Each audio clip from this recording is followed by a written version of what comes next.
because, accounting and finance plays, a big role in any business. So if you've got that foundation, then, it's a stepping stone to anything.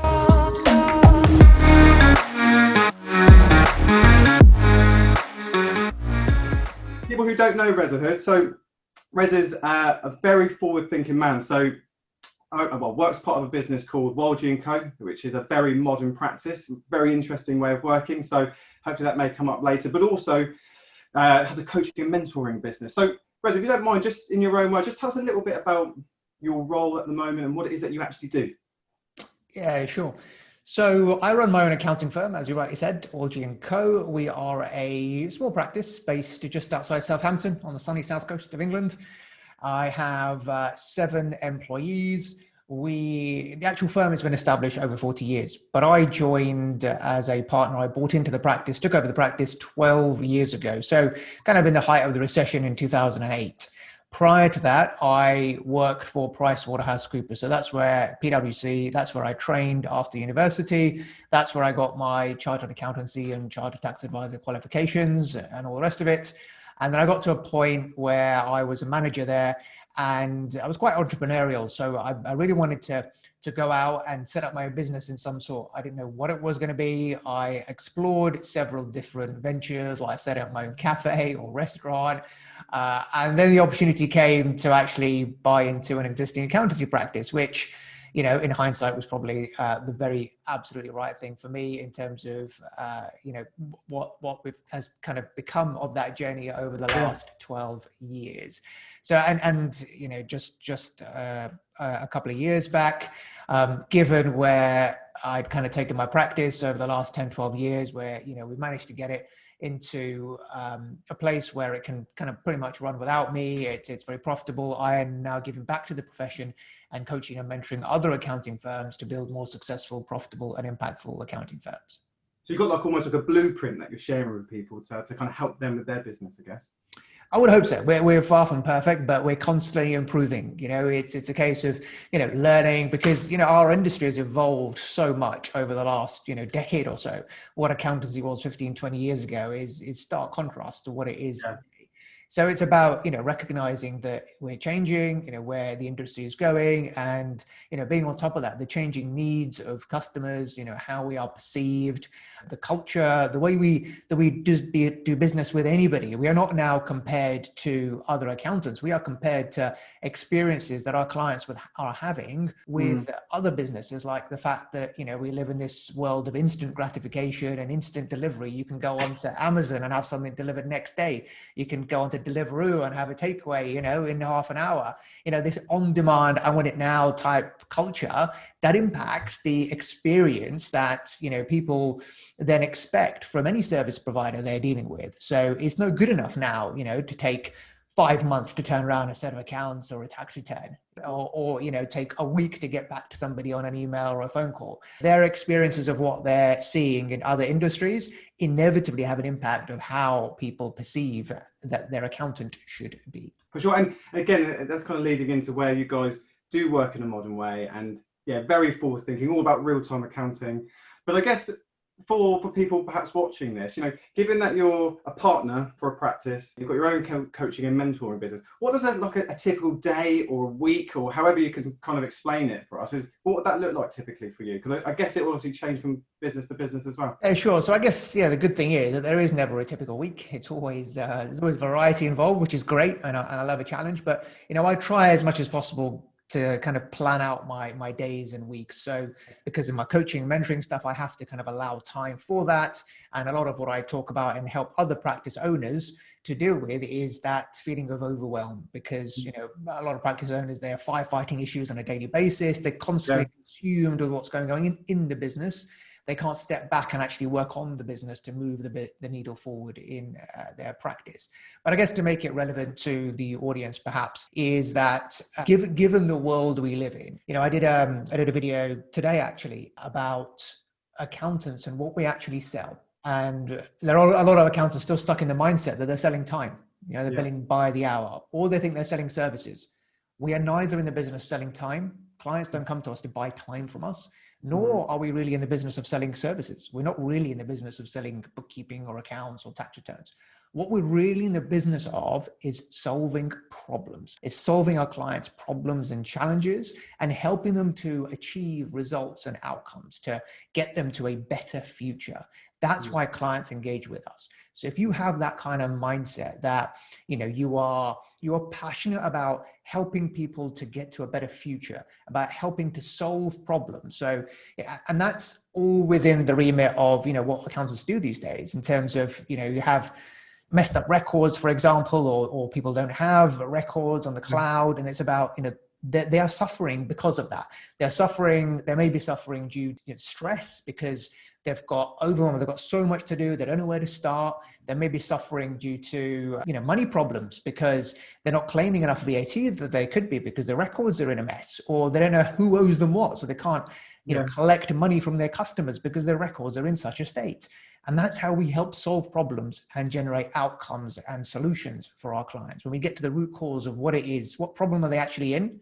And then we come in, we're the problem solvers. And that's why people come to us. That's why people buy from us as a professional. Well, that's kind of the narrative really that we should have, the way we should be talking to clients and potential clients, and the way that should be working with them, solving problems, not just... So back of that as well then. So because obviously the way that you guys, like you say, is not kind of obsessed with time. It's more about kind of outputs and problem solving, which is actually where a lot of hurt comes from businesses. I guess that's where you guys add a lot of value.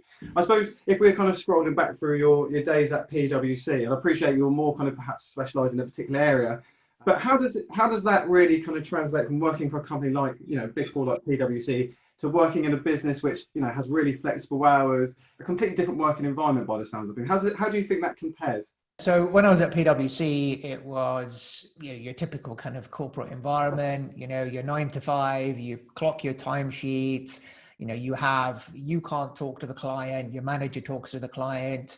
And, as a graduate, it was kind of a bit of a disappointment. And, in a way you feel like you train at university for 4 years and then you're coming in and you're doing some meaningless analysis of, timesheets to work out what to bill the client. So fairly basic admin stuff at the beginning.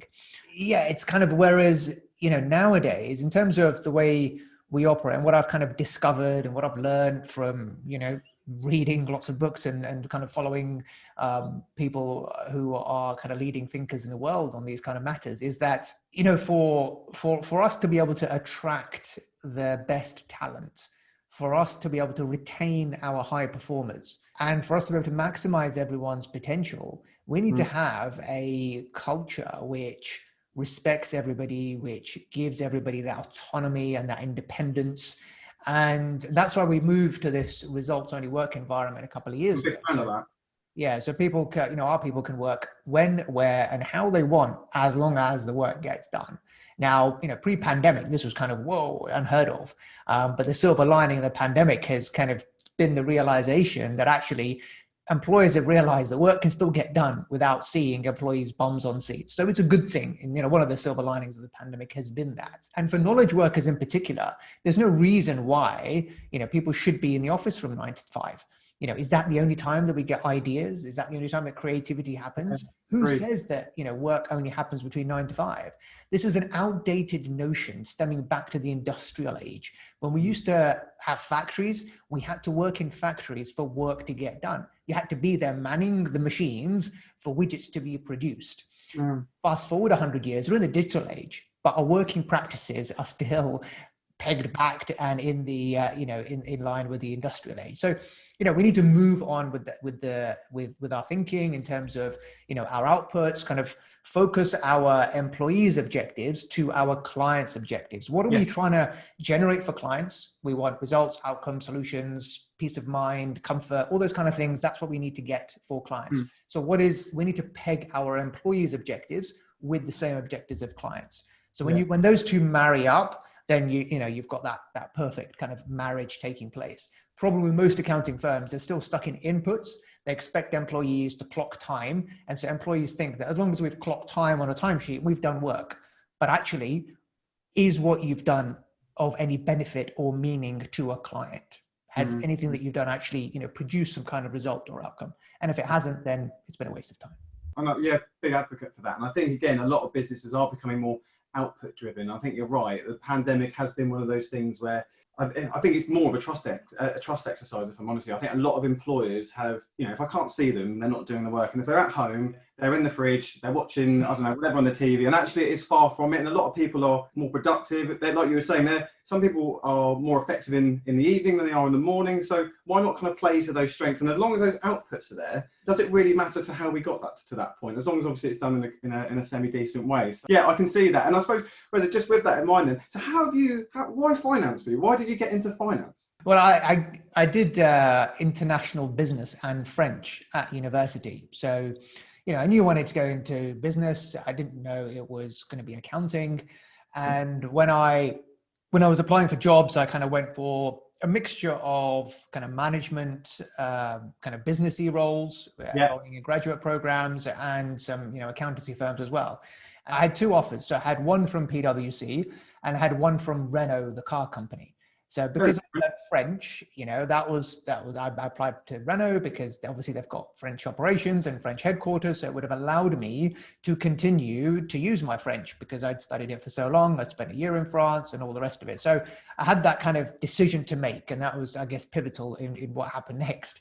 I then chose PwC to do the accounting. And the reason why, I guess, is I saw the benefit in studying for a bit longer. So, I'd done 4 years at university. You're still in that kind of mindset of, study mode. I thought, well, let me do the qualification, the chartered accountancy qualification.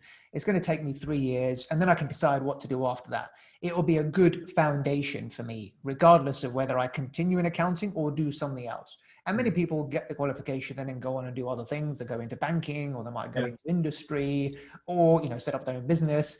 And it's a great foundation to have. It opens the doors to so many things and gives you that kind of grounding really in business, because, accounting and finance plays, a big role in any business. So if you've got that foundation, then, it's a stepping stone to anything. And Reza, so you're saying then with your degree as such, it wasn't a specific like accountancy and finance, like you weren't like, right, I'm going to go to uni, I want to do my ACA, this is the kind of the real, it was more of a case of studying what you enjoyed. And then when it came to that kind of semi-crossroad, if you're like, well, we've got Renault, got more PwC, and I think this one sounds more appealing and kind of following up and keeping in that further studies, which you say you're in the mode. What, out of interest, was the Renault role, was that finance related, or was that more kind of business, just general related, if that makes sense? Yeah, so that was on their management program. So it would have covered, not finance specifically, but, sales, marketing, bit of operations. So yeah, more of a management type role. So completely different to PwC. But I guess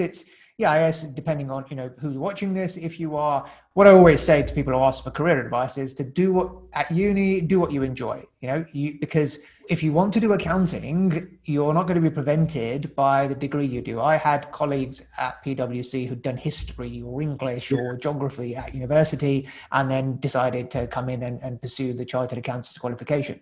Everybody starts from the same base, to do what you enjoy at uni, and then if you want to do accounting, then you can. There's no barriers as such in getting into accounting if you haven't done an accountancy degree. And that's really helpful, because again, that's one of the things that a lot of people ask us. Some people have done accounting specific degrees and some haven't. Do you think those who have done accounting, and again, I appreciate we're kind of shooting from the hip slightly, but do you think those who've done accounting degrees specifically will have a better chances when it comes to trainee roles with companies like PwC? I don't think so, because the way they recruit is based on kind of competences and aptitude and culture and that sort of thing. So no, it doesn't make a difference really in terms of, because you all start, the exams kind of start assuming no knowledge at all. So you're built up, you're given all you may have a little bit of a head start. Obviously, if you've done an accounting degree, you'll have some level of knowledge, maybe more so than colleagues who've done history or French, for example, but everyone gets to the same level at the end.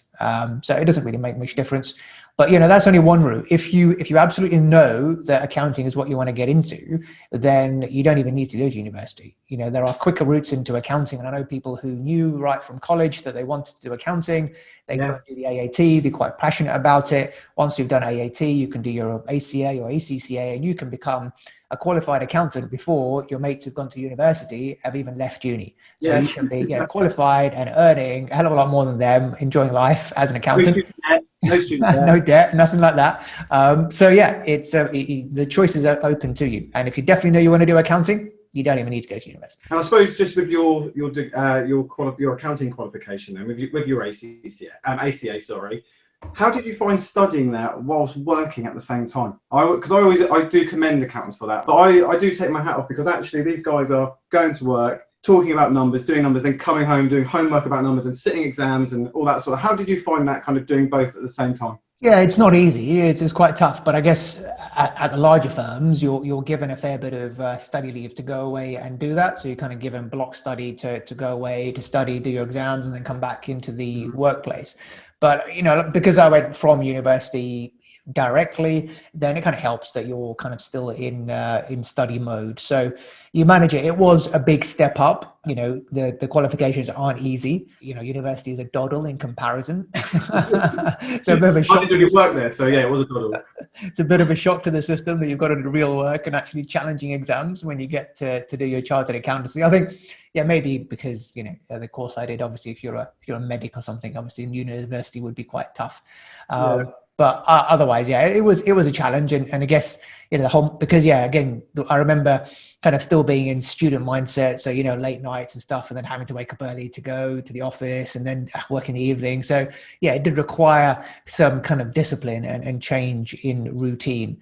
But it's all definitely worth it. So stick at it, don't give up. It's worth it in the long run. For sure. And again, you kind of touched on the time of doing it. And again, this is a question that I regularly come up. And again, I appreciate with some business it doesn't matter. If you can do the job, then regardless of qualification or how long it's taken you to go through, it doesn't matter. But some businesses that we work with or do actually care about that pace to get qualified. Do you think, in your experience, it matters?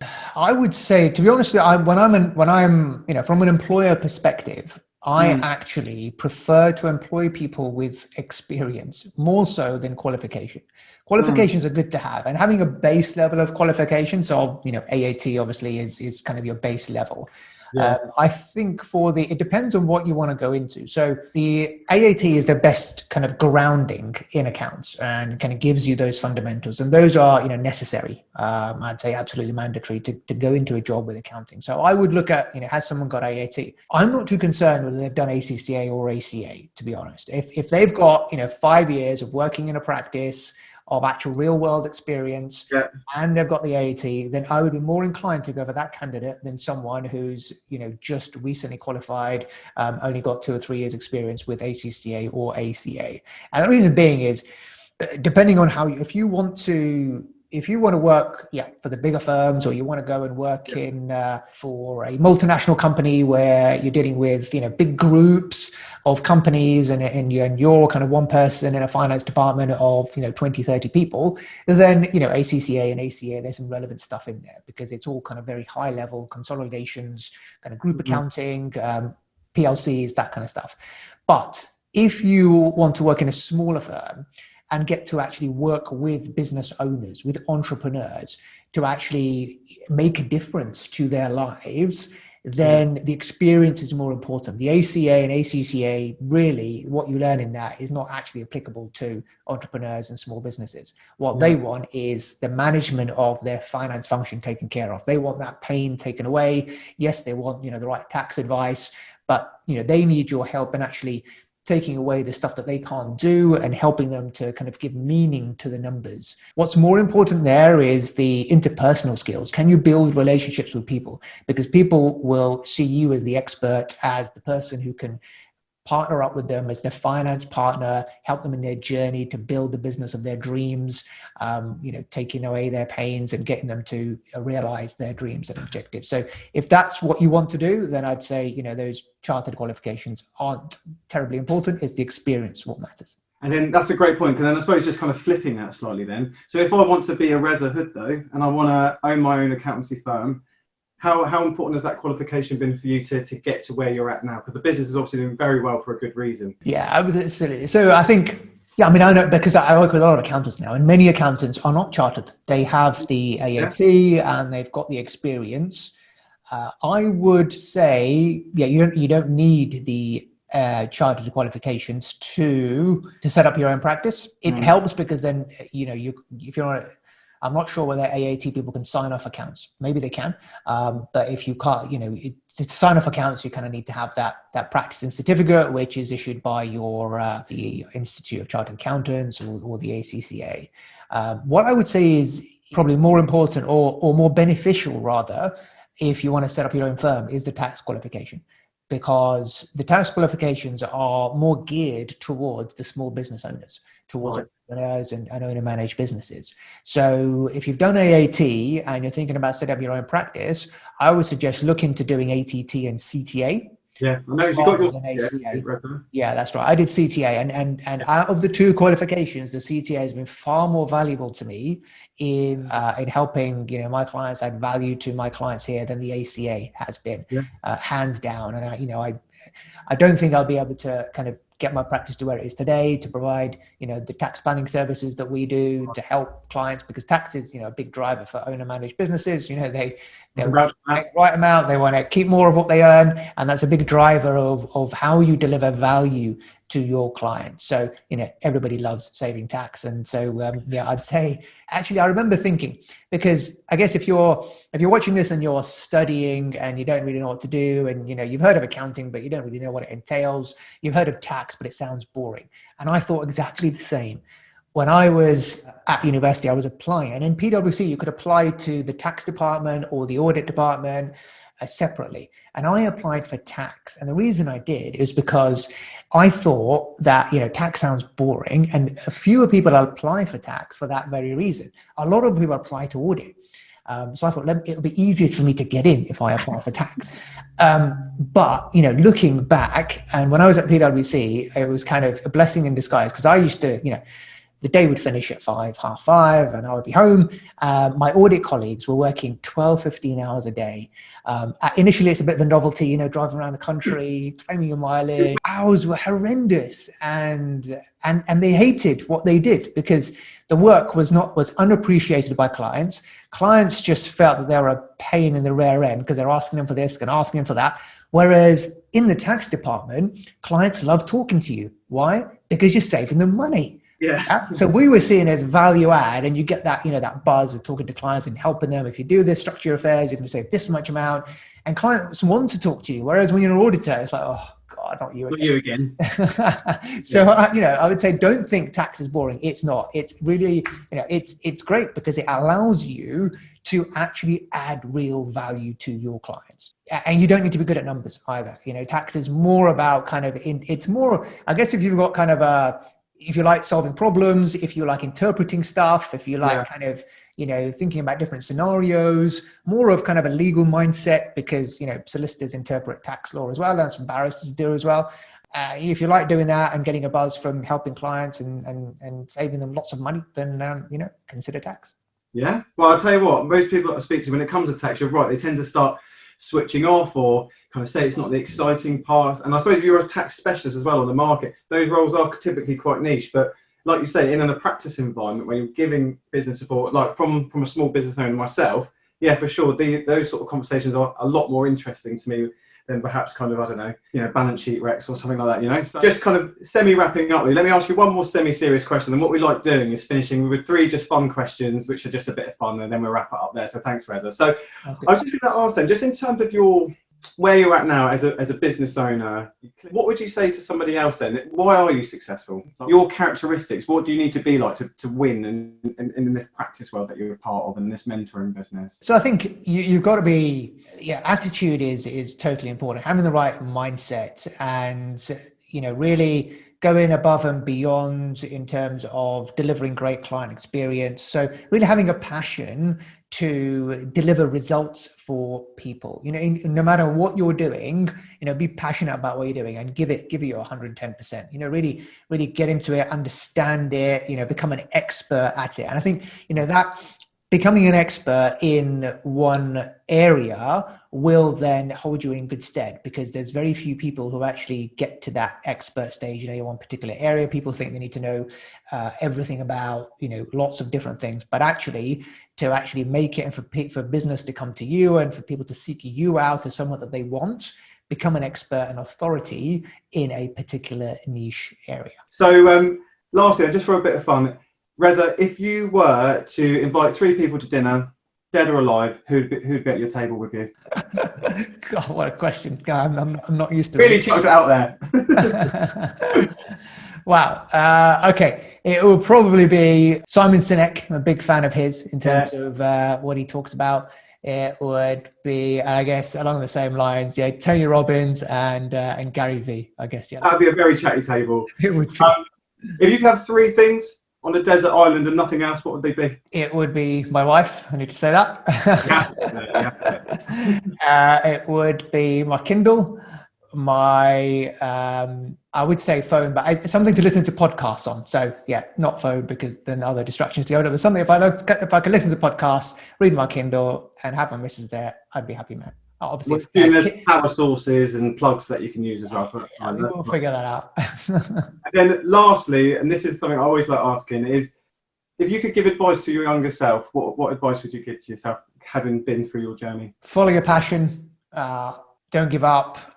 Commit to something and follow through with it, and give it your best shot because you've only got one chance to do it.